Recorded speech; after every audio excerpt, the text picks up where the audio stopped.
Bem-vindos a mais um episódio da Kind of Wise. Hoje temos o enorme prazer de ter connosco o Ricardo Valente, que serviu o Porto durante mais de uma década e que hoje está a liderar um projeto que é a Savills, muito interessante também e com muita ligação com muitas empresas multinacionais. Ricardo, muito obrigado por teres acedido Nada. a este convite, é um prazer estar aqui contigo. A primeira pergunta é, Portugal continua a ter esta capacidade de atração, tu que falas com muitas empresas de muitos países e o Porto em particular, e o que o diferencia? Obrigado, em primeiro lugar, pelo convite. É um gosto estar aqui.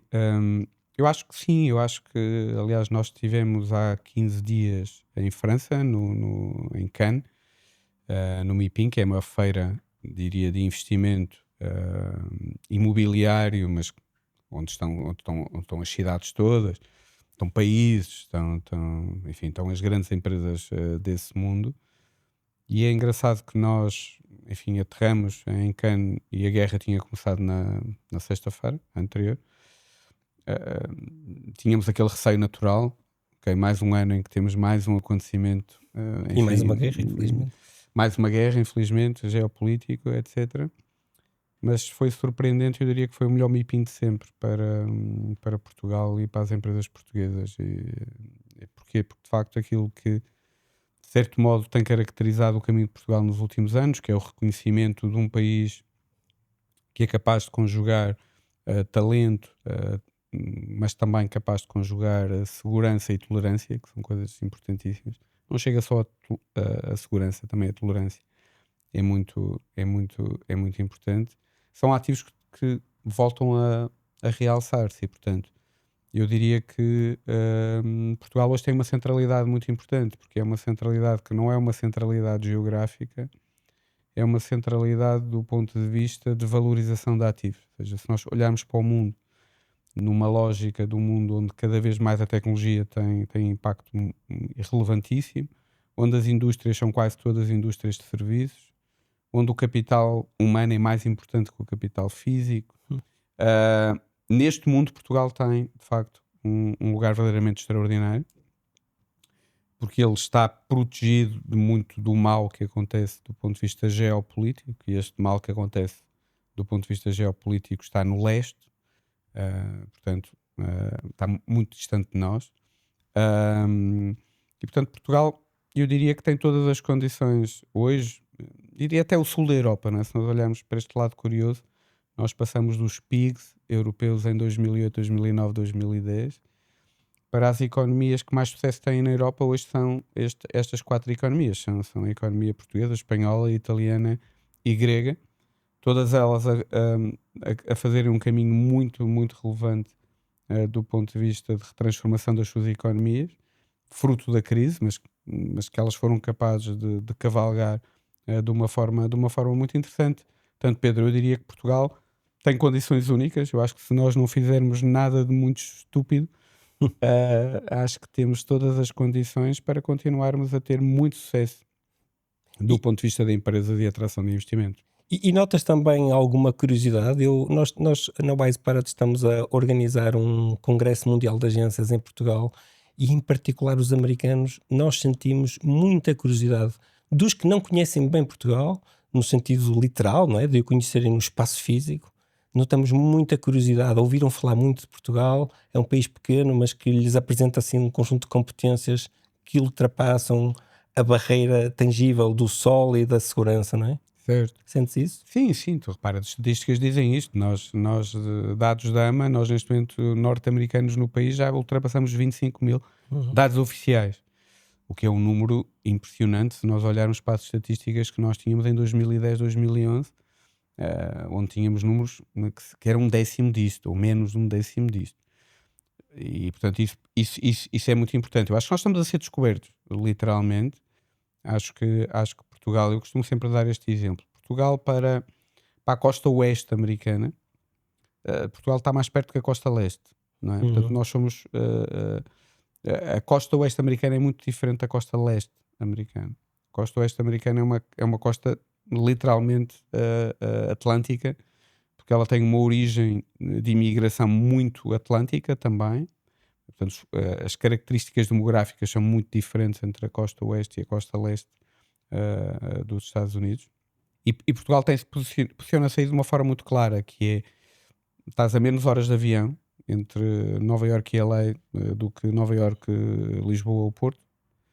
Tens preços de imobiliário ínfimos, tens excelente qualidade de vida, tens muito melhor comida e estás numa União Europeia que, apesar de tudo, significa um mercado, para quem é empreendedor americano, um mercado gigante. Nós somos um mercado maior que os Estados Unidos do ponto de vista de consumidores. Nós às vezes esquecemos desse pormenor. Portanto, para um empreendedor americano, a Europa é um mercado gigante, maior até que o mercado norte-americano do ponto de vista de potencial.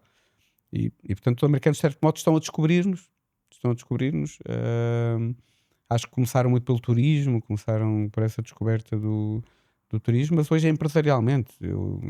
E como destino de vida também. E como destino de vida. Hoje temos muita gente a ver aqui, mas também temos muitas empresas. É importante dizer que, de facto, temos uma alteração profunda a esse nível, mesmo cá no Porto. Muitas multinacionais americanas. E o que é que essas multinacionais americanas ou europeias ou de outros continentes, o que é que elas procuram em Portugal?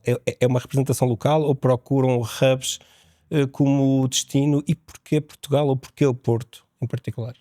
Repara, eu acho que, vamos lá ver, o Portugal é um caso de sucesso, independentemente de tudo. Nós adoramos dizer mal de nós, mas é um desporto nacional, diria que é o maior desporto nacional. É maior que o futebol, até dizermos mal de nós mesmos. Mas há um caminho que nós fizemos que é realmente extraordinário do ponto de vista da qualidade dos nossos recursos humanos.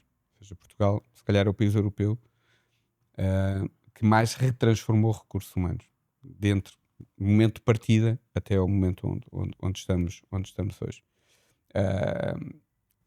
Isto conjugado com o nosso ADN, o ADN português. O ADN português é o tal elemento que eu acho que nos distingue muito. Quer dizer, Portugal é um país de pessoas tolerantes. Quer dizer, nós costumamos dizer, nós somos o país dos brancos costumes, não é? E as pessoas dizem isto como num sentido negativo. Não é. Isto é extremamente positivo. Tolerância que falaste há pouco. A tolerância, porque o brando costume não significa que eu aceito tudo. Significa que a forma como eu expresso a minha discordância é diferente. Ou seja, e isto é muito importante no dia de hoje, em que nós temos um mundo com muita polarização, muita tensão, muita incapacidade de fazer coisas em conjunto. Ora bem, se nós pensarmos na economia, voltando agora à questão da economia, as empresas são pessoas muito diferentes, são organizações muito diferentes, são culturas muito diferentes, são formas de estar muito diferentes, são nacionalidades muito diferentes. Elas só convivem bem se tiver no meio disto este caminho da tolerância, esta forma de aceitar, evidentemente, as diferenças, respeitando uns aos outros. E esta característica muito portuguesa, que é este mesclar de culturas, nós fomos sempre um povo que nos mesclou, que se mesclou por esse mundo fora. E portanto, por isso é que nós somos um dos países que tem mais passaportes aceitos no mundo inteiro. Não são as grandes potências, é um pequeno país chamado Portugal. Exatamente por isso, exatamente pela nossa capacidade de mesclar, de aceitar a diferença, de procurar conquistar, como eu costumo dizer, pelo amor, não é? Quer dizer, o mestiço nasce do amor português. Quer dizer, os espanhóis dizimaram os índios quando chegaram à América do Sul. Os portugueses não dizimaram. Enfim, tivemos o nosso lado menos positivo, mas sempre procuramos fazê-lo de uma forma diferente. Eu acho que este lado é cada vez mais reconhecido do ponto de vista de nós termos pessoas muito bem formadas, jovens muito bem formados. Temos escolas de engenharia excelentes, temos capacidade de falar línguas extremamente relevante do ponto de vista do mundo global, com o nosso ADN. Portanto, eu acho que nós juntamos o bom software que nós temos, graças a Deus temos este ADN português, que eu acho que faz com que sejamos, de facto, atores do ponto de vista da economia, que é a capacidade de acrescentar valor. E isto não é dito só por nós, porque eu, quando estive na Câmara, e isso eu percebi, quer dizer, empresas que chegaram em Portugal com projetos para 200 pessoas, hoje têm 3.500. E são várias. E quando cá chegaram tinham este objetivo. Como é que elas cresceram? Elas cresceram porque fizeram a prova de conceito, não é? O proof of concept. Ou seja, eles foram capazes de mostrar às casas-mães Tinha valor. aqui acrescentava-se valor, os business plans batiam certo e a partir de determinado momento era a casa-mãe que lhes lançava desafios. Porque achava que Portugal e as pessoas em Portugal eram capazes de ganhar estes desafios. Isto é muito engraçado, porque de facto estes case studies que acontecem, aliás, o Porto ganhou 3 prémios do Financial Times este ano no MIPIM, que teve a ver com 3 empresas diferentes, uma francesa, uma da Irlanda e uma americana, cá no Porto. Foram 3 exemplos de crescimento de empresas na cidade de Porto que foram reconhecidas pelo Financial Times do ponto de vista de sucesso enquanto case study, do ponto de vista da atração de investimento e escalar investimento do ponto de vista do território.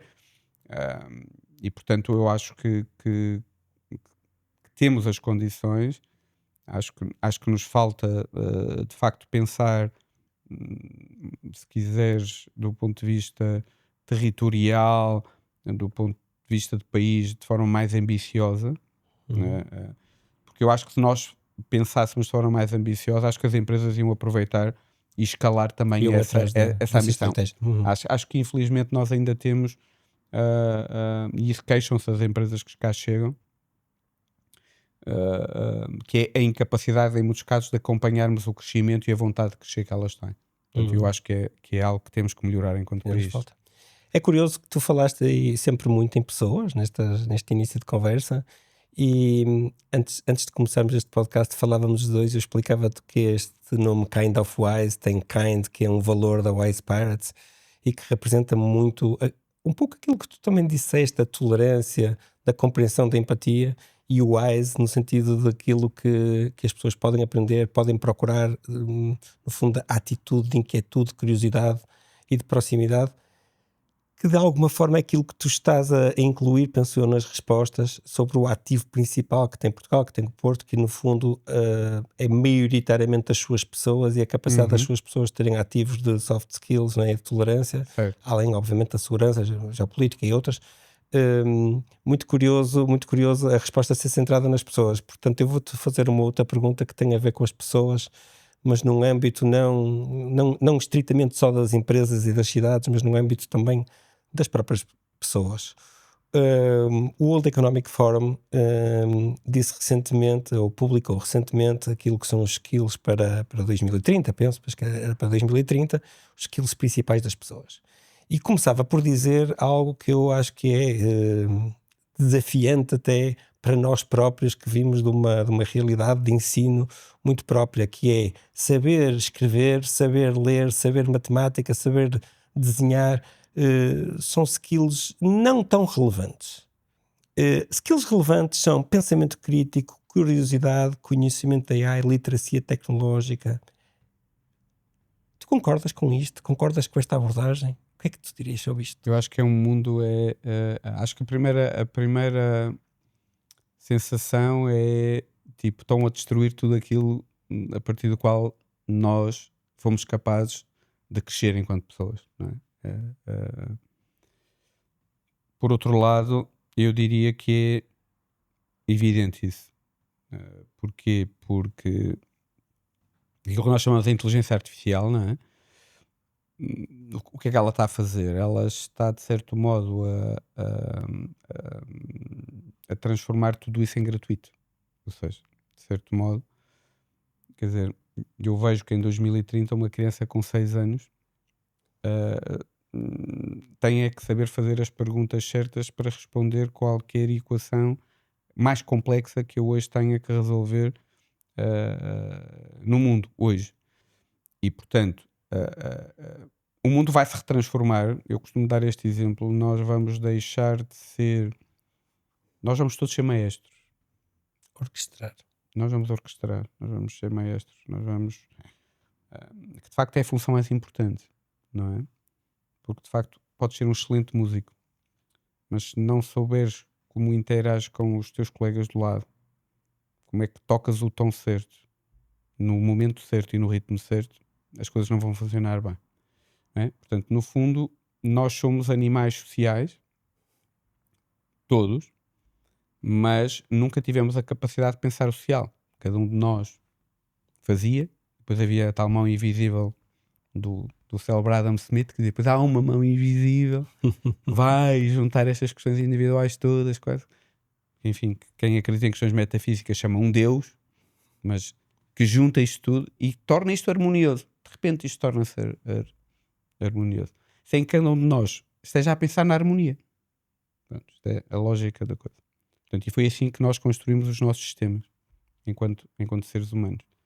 Eu acho que a tecnologia vem mudar radicalmente isto, com um conjunto de desafios muito importantes, porque de facto vai-nos possibilitar a nós todos crescer enquanto pessoas. Eu sou muito positivo e muito carente nisso. Acho que nós todos vamos crescer muito mais. Vamos nos concentrar de facto em acrescentar muito mais valor do que acrescentávamos até hoje. Porque nós hoje éramos numa lógica também económica, olhando para o princípio da especialização do trabalho, estávamos todos muito especializados. Estávamos todos muito na operação. Muito na operação. Estávamos muito debaixo do microscópio a olhar para a coisinha e tal. Estávamos pouco a olhar para cima, a olhar para o mundo. Portanto, eu acho que a tecnologia, de facto, vai nos dar essa liberdade. Claramente. Vai nos dar muitíssima mais liberdade. Vai nos obrigar a sermos muito mais maestros, muito mais arquitetos, se quisermos, muito mais engenheiros, no sentido, vamos ter que desenhar estruturas, vamos ter que modelizá-las, e portanto vamos ter que ser mais pessoas. Acho que isso é bom. Acho que as pessoas vão deixar de ser tanto instrumentos, vão deixar de ser, não é? Quando nós olhamos para as fábricas que são Tanto capazes, ferramentas, não é? É ferramentas, não é? As pessoas dizem assim, está bem, mas agora as fábricas não têm pessoas. Mas tu queres ter pessoas numa fábrica 10 horas por dia a colocar parafusos para fazer um automóvel? Quer dizer, é isso que tu queres para os outros? Não. Quer dizer, queres um mundo onde as pessoas têm outro tipo de aspirações, capacidade de fazer outro tipo de coisas. Portanto, eu acho que nós no fundo estamos a melhorar a nossa... A valorizar, não é? É valorizar. É isso, Pedro, é isso mesmo, a valorizar. Eu acho que o receio que existe, e quando nós olhamos depois para o dark side disto, não é? Que é no fundo, está bem, mas isto tudo vai implicar um choque tão rápido, mas tão rápido, que vais destruir parte do mundo. Ou seja, parte do mundo, quando eu digo parte do mundo, é parte da realidade de um determinado conjunto de pessoas. Pessoas que estão no chão de fábrica, pessoas que estão nos armazéns da Amazon. Podem, no fundo, não estar ir a tempo de se prepararem, de estarem a tempo de se se preparar, de se transformar, etc, etc, etc. Portanto, isso de facto é um risco. É um risco que nós temos, porque é evidente que todos os choques que nós tivemos foram amortizados, se quiseres, por algo que é o ajustamento. Ou seja, se nós pensarmos, nós já não nos lembramos, enfim, das pessoas que estavam nas portagens das autoestradas. Havia no mundo inteiro milhares delas. Quanto tempo isto demorou a acontecer? Demorou algum tempo. Portanto, estas pessoas tiveram capacidade de se ajustar. Enfim, quanto tempo nós demoramos a passar do cavalo para o automóvel? Demorou bastante tempo até, enfim, substituirmos este meio, e portanto toda a economia ligada aos cavalos, etc., demorou muito tempo a ser transformada. Portanto, eu acho que o grande receio que eu pelo menos vejo numa lógica macro, é que a tecnologia acelerou as coisas. Portanto, o meu receio é o ajustamento, é a velocidade a que isto acontece. A velocidade é de tal forma que se calhar nós não temos capacidade de acompanhar, e como não temos capacidade de acompanhar, vamos ter um chamado choque. Ou seja, quando nós olhamos, falando dos exemplos do mundo corporate, as empresas tecnológicas estão a ter recordes máximos, mas estão a ter números de layoff verdadeiramente assustadores. Ou seja, quando nós olhamos para uma Meta e a Meta apresenta resultados incríveis e diz, eu vou ter que fazer um layoff de 20 mil pessoas e vou fazer o maior layoff da história, e a pergunta é, porque é que eu o faço? Não é? E a nossa lógica é, epá, isto não faz sentido, mas na lógica da Meta faz. Porquê? Porque a tecnologia ela é por natureza deflacionista. Ou seja, o preço das coisas vai descer imenso. Do que de tudo que está ligado com o conhecimento. Tudo que está ligado com o conhecimento vai deflacionar. E vai deflacionar porquê? Porque o custo marginal de obtenção desta informação vai descer. Vai descer. No fundo, os layoffs não correspondem àquilo que na nossa cabeça muitas vezes correspondem, que é um momento difícil do mercado, ou uns resultados menos positivos. mas correspondem a um salto tecnológico num espaço Exatamente. muito curto. E, Não é? portanto, eu acho que esse é o grande tema que nós vamos assistir e que vai provocar tensão, pode provocar tensão social. Acho que aí há um papel muito importante do ponto de vista de como é que nós nos devemos preparar todos enquanto comunidade para este choque, como é que nós, enfim, há muitos temas que estão em cima da mesa, mas que têm a ver como é que nós preparamos as pessoas para o futuro, que no fundo é a palavra-chave, como é que nós preparamos as pessoas para este futuro desta literacia, como tu falavas, literacia digital. Como é que preparamos as pessoas para ter um espírito crítico muito mais afinado? Como é que preparamos as pessoas até para serem mais tolerantes? Porquê? Porque o choque, se tu não tiveres tolerância ao choque, vais-te revoltar contra o choque. Quer dizer, isto é a natureza. Quer dizer, o pensar ao contrário, não é? Em vez de dizeres sim, mas dizeres sim e, tirares o mas, sim, mas, depois sim e, que é tu aceitares a inevitabilidade. E ajudares a essa evolução, não é? Exatamente. Aliás o tema do Human in the Loop, não é? Da ligação de pessoas com AI, que está agora muito patente no AI Act, e que na realidade traz também aquele efeito que eu penso que a maior parte das pessoas ainda não perceberam, as pessoas que não têm profundidade do que é AI da tecnologia, que é do quanto a tecnologia também precisa delas para a tecnologia criar valor, não é? Para termos outros níveis de garantia de qualidade, outros níveis de garantia de, no fundo, construir respostas em que as pessoas estejam no centro. E tu achas que as pessoas já entenderam nessa transformação que pode incluir um choque, já estão a entender isto, que elas próprias podem, além de poderem usar, naturalmente a tecnologia, podem ser também elas criadoras dessas soluções da tecnologia? Acho que não. Acho que há esse caminho que tem que ser feito, que tu estás a falar. Acho que há muito esse. É importante percebermos duas coisas. Em primeiro lugar, que a IA foi criada por humanos. Portanto, eu sou muito crente nisto. Quer dizer, vamos lá ver. Eu não acredito muito na ideia de que nós fazemos as coisas para nos destruir a nós mesmos. Quer dizer, quer dizer, eu percebo que haja pessoas que têm muito esse lado do doom effect, enfim, eu acredito que de facto nós, enquanto grande comunidade que habita este planeta Terra, damos saltos, e estes saltos são sempre para melhor, sempre. Portanto, a AI é mais um salto, é quântico, é incrível do ponto de vista, mas é algo que é para o nosso bem e é algo que precisa de nós. Porquê? Porque ele precisa de nos servir, em última instância. Ou seja, o investimento em IA, ele precisa de economia. Quer dizer, não há investimento em IA, não há investimento em nada se não vou para servir a alguém. Esse alguém são as pessoas, somos nós. Cá estamos. Portanto, em última instância, a IA precisa de nós, precisa de nos perceber, precisa de nos conhecer, para ela servir melhor. Portanto, nós vamos sempre ser parte desta equação. Vamos sempre ser parte desta equação. O outro tema, enfim, que poderíamos depois discutir, é se a parte que nós recebemos desta equação é justa. Ou seja, mas isso, enfim, é uma questão política até, não é? Que é como é que nós repartimos o valor do ponto de vista daquilo que é o conhecimento que damos para a máquina, o algoritmo, enfim, nos compreender melhor e, portanto, nos servir também melhor, mas que na prática é o input que nós estamos a dar, enfim, como é que nós o recebemos? E a resposta pode ser, ok, tu recebes porque o output é extremamente barato. E, portanto, é verdade que tu não recebes nada, mas também pagas muito pouco, porque se eu tivesse que pagar a toda a gente, o produto era muito mais caro. E, portanto, íamos escalar muito mais lentamente. O salto não era, se calhar, para todos, porque o preço era mais alto. Portanto, há várias discussões a esse nível, do ponto de vista do modelo até económico. Fiscais. Fiscais. Há quem discuta se Vemos os agentes devem pagar impostos. devem pagar impostos, ou se os robôs que estão nas fábricas devem pagar imposto, etc, etc, etc. Acho que há muito aqui ainda uma lógica, se quiseres, muito marxista, não entrando em questões políticas, mas muito marxista do ponto de vista de ver as pessoas como meios de produção e não ver as pessoas como criadores de riqueza, não é? que são questões fundamentais. E beneficiadores. E beneficiadores. Nós vamos chegar a um momento, eu defendo muito isto, quer dizer, vamos chegar a um momento em que vamos ter empresas que são uma pessoa, pela primeira vez no mundo. Quer dizer, e já tivemos recordes incríveis. Quer dizer, quando a Meta compra o Instagram, é a empresa mais cara per capita da história da humanidade.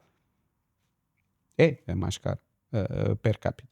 Portanto, eu acho que nós estamos a chegar a esse ponto onde o capital humano, que são empresas sem capital financeiro, chamemos-lhe assim, ou físico, e muito mais capital humano, muito mais Menos tangível, não é? menos Do ponto de vista tangível, dos assets. em que os colaboradores têm muito mais participação, têm muito mais ligação, têm muito mais. Pronto, acho que é um modelo que nós vamos ter que construir todos em conjunto, desse ponto de vista. Mas acho que quer dizer, recentrando a tua pergunta, quer dizer, acho que a IA é transformadora, vai-nos obrigar a mudar o nosso software,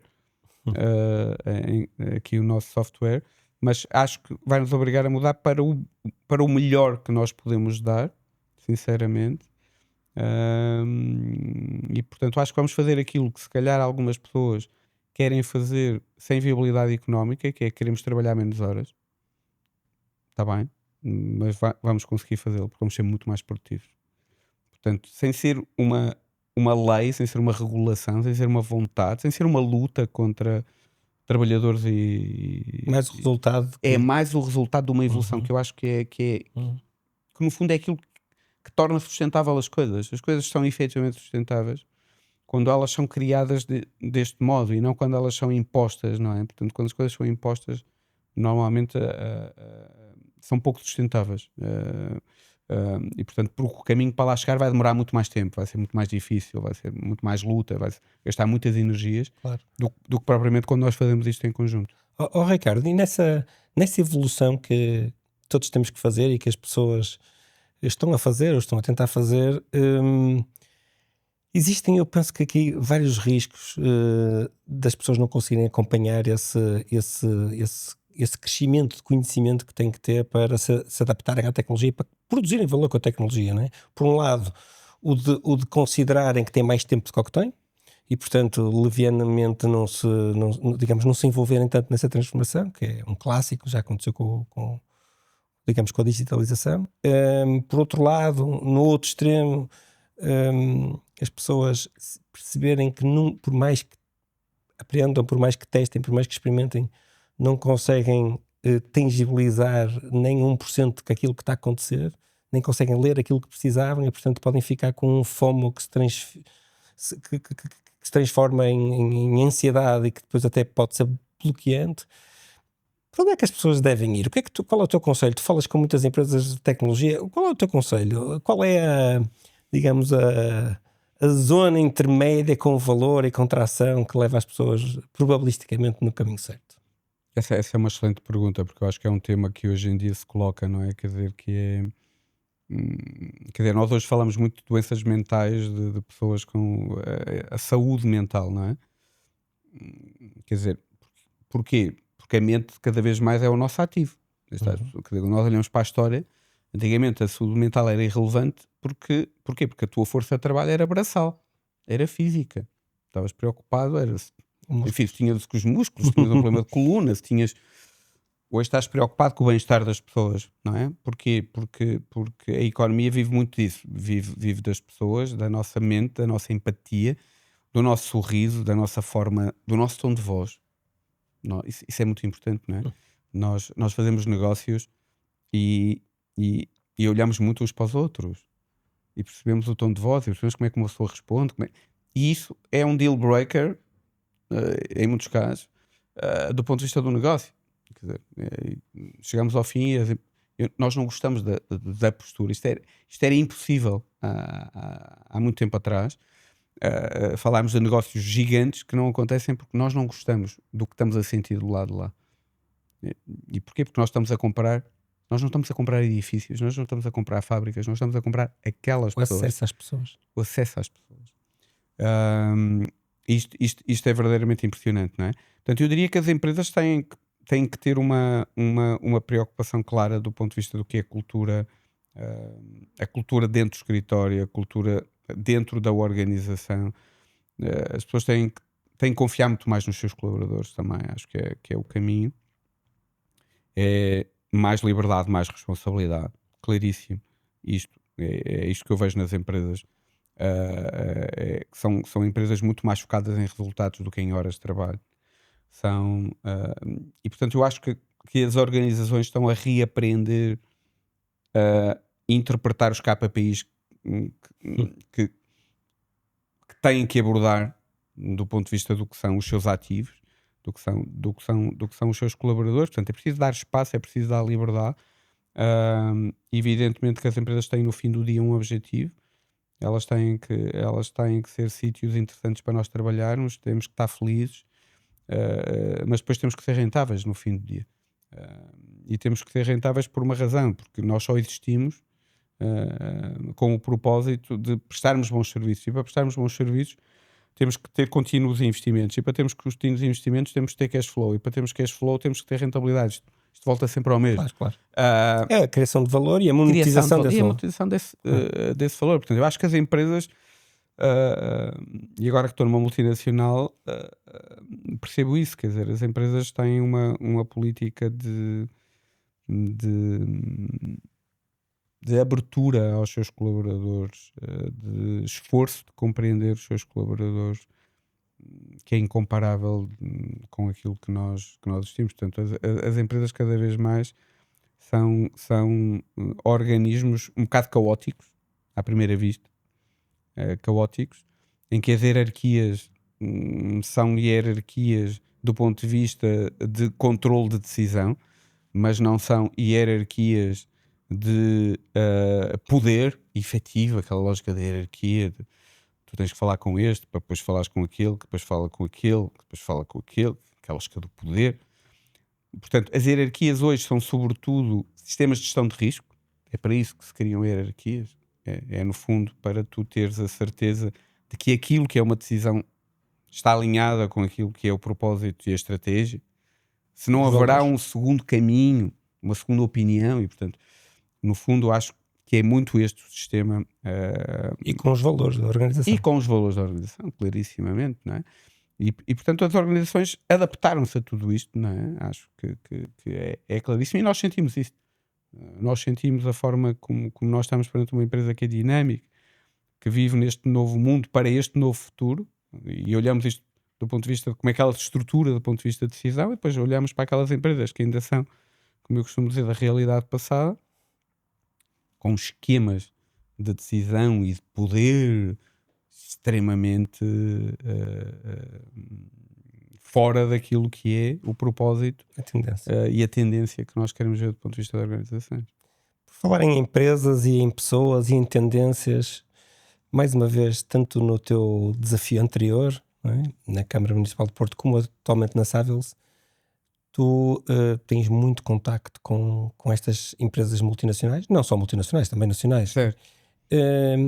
Como é que evoluiu depois do Covid e sobretudo neste momento o tema de trabalho em espaços físicos, que é tão importante na Savills, trabalho em teletrabalho e trabalho híbrido, e até que ponto, portanto, visto de vários ângulos, não é? Porque há aqui o ângulo das pessoas, o ângulo da cidade, o ângulo das empresas.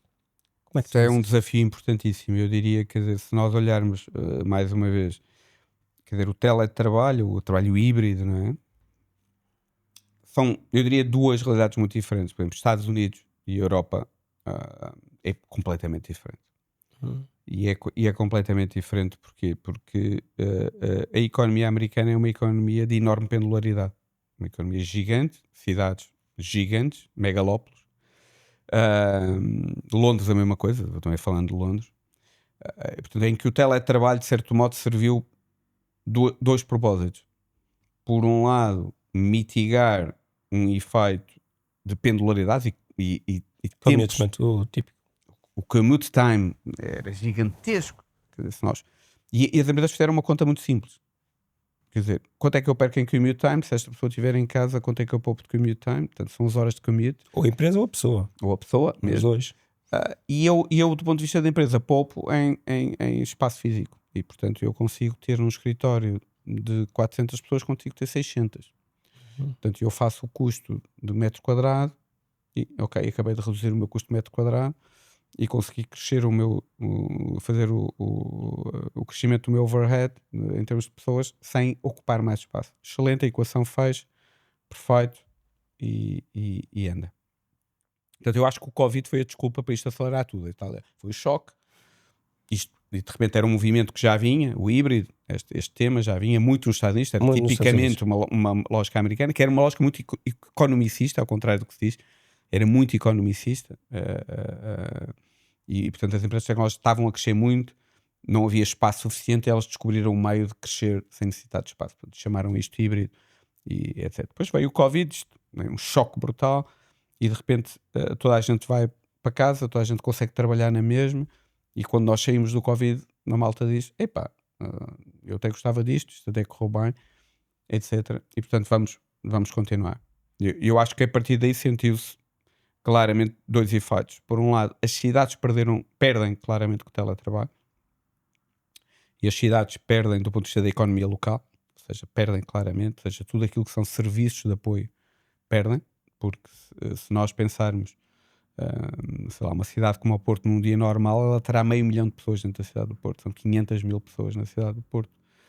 Mas nós, acho eu que todos nós que vivemos a cidade, ou este grande Porto, porque para mim o Porto é Matosinhos, é Gaia, Sim. é Porto, este grande Porto, se nós sentimos, sei lá, sexta-feira, que é tipicamente um dia onde há muito teletrabalho, nós sentimos perfeitamente uma cidade muito diferente.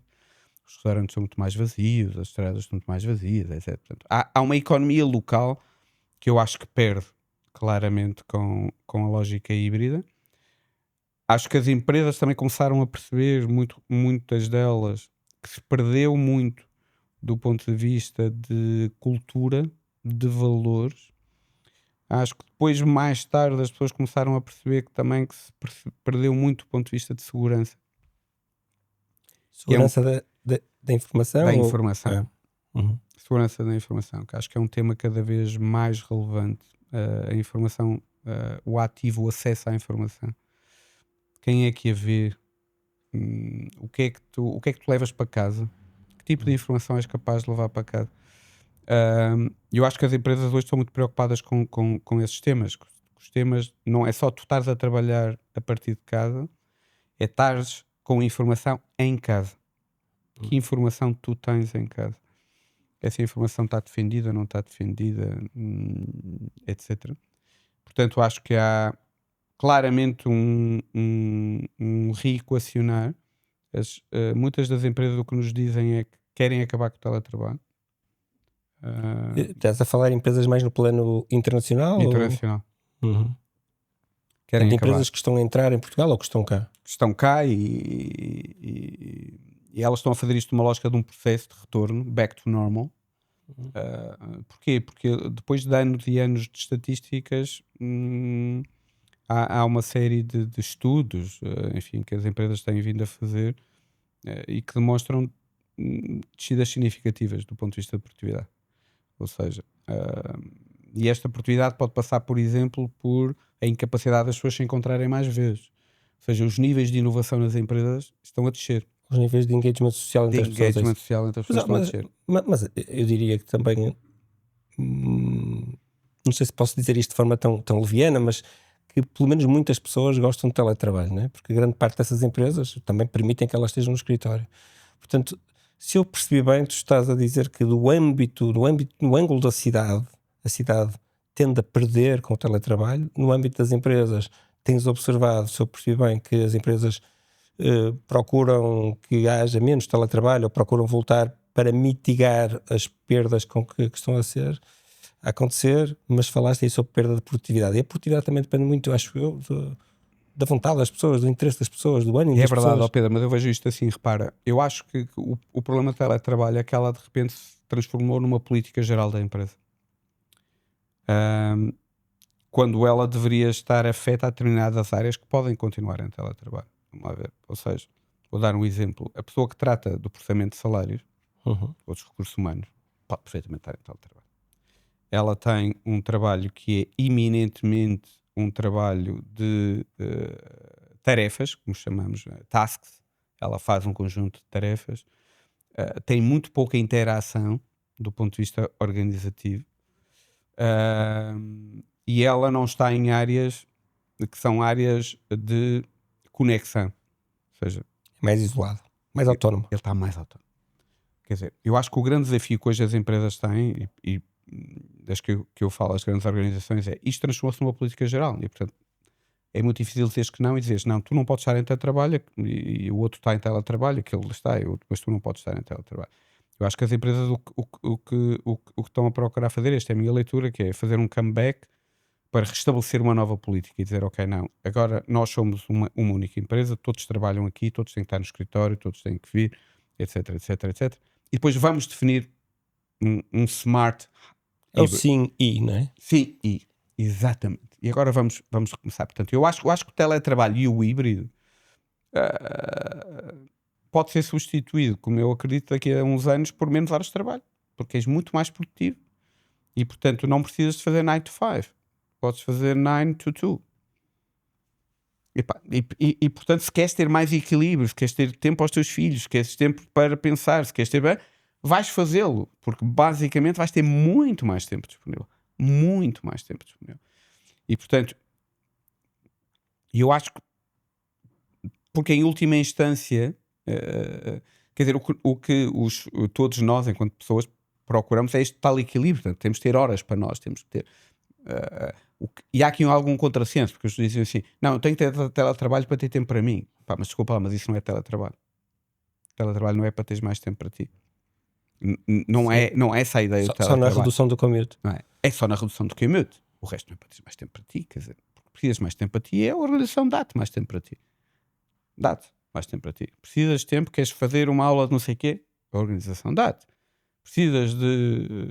Tens que acompanhar a tua mãe porque está não sei o quê. Falas com os recursos humanos, a organização permite que tu nesses dias não venhas trabalhar. Não é preciso estar em teletrabalho. Portanto, acho que há aqui alguma confusão do ponto de vista de qual é o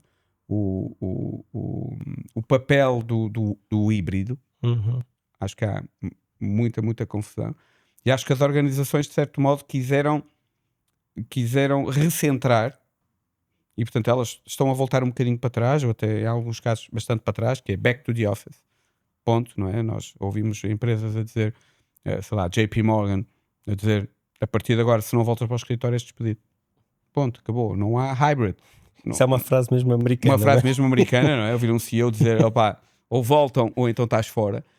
Que no fundo é dizer, eu quero reganhar o controle sobre isto, porque de repente perdi o controle sobre o que é híbrido. Quem é que pode estar em híbrido, quem não pode estar. Ou seja, o teu entendimento é que vai haver um reequilíbrio, um novo modelo que vai incluir algum. Vai ter que incluir, acho que há híbrido, tarefas e acho que há momento em que temos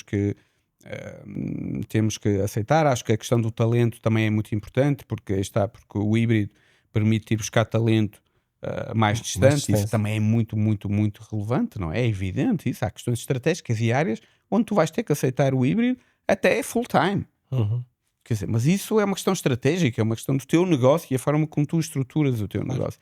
E não uma lógica de política da empresa em que alguém vem para uma entrevista e diz: epá, eu tenho que ter teletrabalho. E a pessoa pergunta: mas porquê? É porque eu quero. Está bem? Mas e a organização? Portanto, e eu acho que estes temas, que são temas muito de aprendermos em conjunto, que temos que aprender em conjunto, temos que aprender em conjunto, vão estar em cima da mesa, mas sinto claramente que as empresas estão a querer ter as pessoas mais próximas delas. Olha, falaste e no meio dessa resposta falaste em tempo para os filhos. Uhum. E o teu tempo, Ricardo? O tempo do Ricardo o gestor, do Ricardo o político, do Ricardo o professor na FEP, o Ricardo o pai. Como é que tu consegues gerir este tempo, tendo tempo para Não é aqueles só- que tu queres e para aquilo que tu queres que tenha tempo? Isso é uma. Enfim, eu acho que é dos desafios mais importantes, porque eu hoje posso ser que tenho uma vida mais equilibrada, clarissimamente. Aliás, quando eu saí da Câmara, foi uma das coisas que disse: foi eu preciso de ter mais poder sobre o meu tempo, preciso de ter controle sobre a minha agenda, que é coisa que um político não tem, que é alguém que está na esfera pública. Apesar das críticas todas que se fazem às pessoas que estão na esfera pública, elas não têm agenda. A agenda não lhes pertence, não é delas. E isso cansa imenso, quer dizer, ou aceitas que não tens e vais viver assim, ou então, em determinado momento, é muito complicado. E, portanto, eu hoje posso dizer que tenho essa capacidade de gerir a minha agenda e tenho tempo para a família, tenho tempo para o meu filho, e consigo ter esse equilíbrio. Eu acho que, mais uma vez, a tecnologia permite isso. Quer dizer, uma coisa tão pequenina como um mobile phone permite a ti. Eu acho que a tecnologia, onde eu sinto que a tecnologia foi mais útil, nas reuniões. Quer dizer, para mim, onde a tecnologia foi mais útil foi nas reuniões, por duas razões. Disciplina, o tempo da reunião, porque uma pessoa marca a reunião em meia hora, acabou, e depois vai abaixo. Portanto, aquela coisa de estarmos numa reunião, entrarmos numa sala com hora de entrada, sem hora de saída, porque aquilo de repente acabou. Porquê? Porque nós Tolerância a mais, né? autodisciplinamos as reuniões em Teams ou em Zoom, e portanto e dizemos, malta, temos mais 10 minutos que eu tenho que ir para a próxima reunião. Portanto, a tecnologia foi maravilhosa do ponto de vista Da disciplina, da do rigor. disciplina, e também foi maravilhosa do ponto de vista do commitment que as pessoas têm nas reuniões. Quer dizer, porquê? Porque o grande problema de muitas das reuniões é que elas não eram auditáveis do ponto de vista de... Nós não tínhamos atas de reuniões. Nós não Eram sabíamos... demasiadas reuniões. E porque ninguém fazia. Claro. Hoje em dia, por exemplo, na nossa prática, na nossa organização, todas as reuniões são gravadas. Todas. Ok? E temos uma ferramenta que faz a ata da reunião. E isto faz com que as pessoas sejam muito mais committed Uhum. com a reunião. Portanto, a tecnologia foi gigante do ponto de vista de nos dar mais tempo. Ou seja, eu hoje vejo que tenho muito mais reuniões, muito mais produtivas e, portanto, tenho muito mais tempo para mim. E no fim, mais equilíbrio. Mais equilíbrio. Ricardo, estamos a aproximar-nos do fim desta conversa tão agradável. Queria-te fazer uma pergunta muito direta, muito straightforward. Porto de há 10 anos, Porto de hoje ou Porto de daqui a 10 anos? Qual é que tu escolhias? Porto hoje, literalmente, do que há 10 anos, acho que é claríssimo. Acho que... Aliás, o mundo inteiro, eu diria, apesar de tudo. Eu sou muito otimista, no sentido do melhor momento para se viver, para nascer é hoje, no mundo. Isso é claríssimo para mim. E no Porto, claríssimo, quer dizer, mas também o Porto do passado demonstra que políticas mal concebidas, ou seja, más ideias, se quiseres, não é? No fundo, há uma frase muito gira do Keynes, porque o Keynes uma vez dizia que a força mais destrutiva que nós temos enquanto seres humanos não são armas, são ideias, não é? Ou seja, se nós pensarmos que, sei lá, a revolução bolchevique matou milhões de pessoas, ou que os Khmeres vermelhos foram capazes de matar milhões de pessoas, ou que a guerra fratricida no Ruanda entre duas etnias passou de ideias, foi basicamente uma ideia.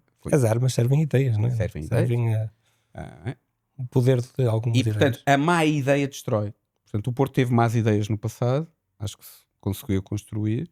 Eu espero que o Porto seja no futuro uma cidade que não tenha medo de ter sucesso. Eu acho que o grande dilema, quando nós temos muito e nós falamos muito nesta nossa conversa sobre as coisas que correram bem, o país que mudou, Portugal, incrível, como é que Portugal mudou, como é que estamos bem melhor do que estávamos, mas isto não é garantido.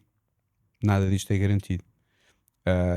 E portanto eu espero sinceramente que no Porto e no país nós não tenhamos medo de gerir sucesso. Eu acho que este é o meu grande receio, é que de facto nós tenhamos a ambição de ser capazes de gerir o sucesso e de não ter medo do futuro, ou seja, não ter medo de escalar este futuro. E eu de vez em quando ouço conversas, ouço visões políticas do ponto de vista de território, do ponto de vista de cidade, que me assustam enormemente do ponto de vista de voltarmos a uma lógica de paróquia, de uma lógica paroquial, de uma lógica fechada, de uma lógica que eu acho que é incompatível com a ambição que tens que ter, não é?